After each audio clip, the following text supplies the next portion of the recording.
এবারে মক্কায় খবর ছড়িয়ে গেল, মক্কার কাফেরদের অন্তরে জ্বালা শুরু হয়ে গেল। ভয় পেয়ে ওসমানকে নিয়ে আল্লাহর নবীর দরবারে হাজির। আমরা তো ওসমানকে মেহমানদারি করছিলাম, তাকে তো হত্যা করা হয় না, এটা গুজব। গুজব ছড়াইল কেন?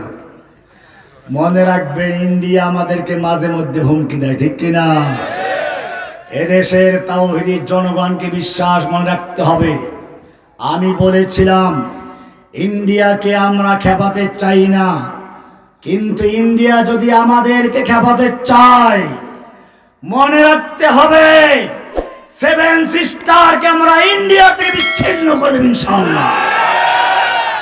পশ্চিম বাংলা স্বাধীন হবে, খালিস্তান স্বাধীন হবে, কাশ্মীর স্বাধীন হবে। ইন্ডিয়া, তুমি যদি মনে করো বাংলাদেশ তিন দিক থেকে ইন্ডিয়া দিয়ে ঘেরাও করা, তুমি ভুল করবে।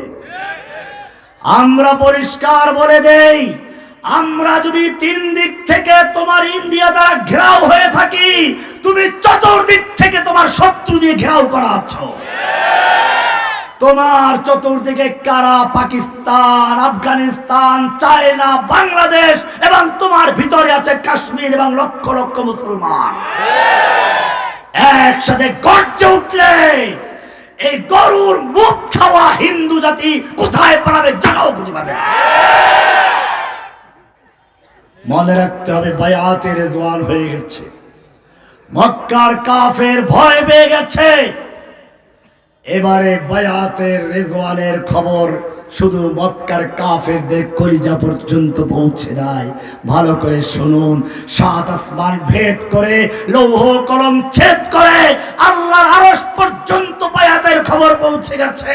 সঙ্গে সঙ্গে আল্লাহ তাআলা সূরা আল ফাতহ এর 10 নম্বর আয়াত নাযিল করে দিয়ে বলেছেন, লাকাদ রাদিয়াল্লাহু আনিল মুমিনিন, لقد رضي الله عن المؤمنين إذ يبايعونك تحت الشجرة।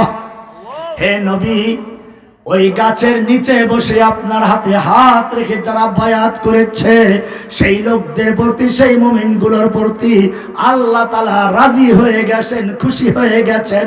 আল্লাহ রাব্বুল আলামিন তাদের উপরে সন্তুষ্ট হয়ে গেছেন। সুবহানাল্লাহ! কি বায়াতটাই না হলো, আরশ থেকে ওহী নাযিল হয়ে গেছে। রাজি খুশি হওয়া পর্যন্ত ক্ষান্ত হলো তো ছিল। শুধু এ পর্যন্ত না, আরেকটু সামনে যান, এই সূরার 18 নম্বর আয়াতটা পড়েন। পরিষ্কার আল্লাহ বলছেন, ইন্নাল্লাযীনা ইউবাইউনাকা ইন্নামা ইউবাইউনাল্লাহ। হে নবী, আপনার হাতে হাত রেখে যারা বায়াত করেছে, আপনার কাছে যারা গাছের নিচে বায়াত দিয়েছে, ওরা আপনার হাতে বায়াত করে নাই। ইন্নামা ইউবাইউনাল্লাহ, তারা স্বয়ং আল্লাহর কাছে বায়াত দিয়েছে। কার কাছে বায়াত দিয়েছে? ইয়াদুল্লাহি ফাওকা আইদিহিম, তাদের হাতের উপরে স্বয়ং আল্লাহর হাত ছিল। কার হাত ছিল? আপনি আবার পেস্ট লাগাবেন, আল্লাহর হাত কেমন? আবার আল্লাহর হাত আল্লাহর মতো, এইটা নিয়ে ভাবার দরকার তোমার নেই।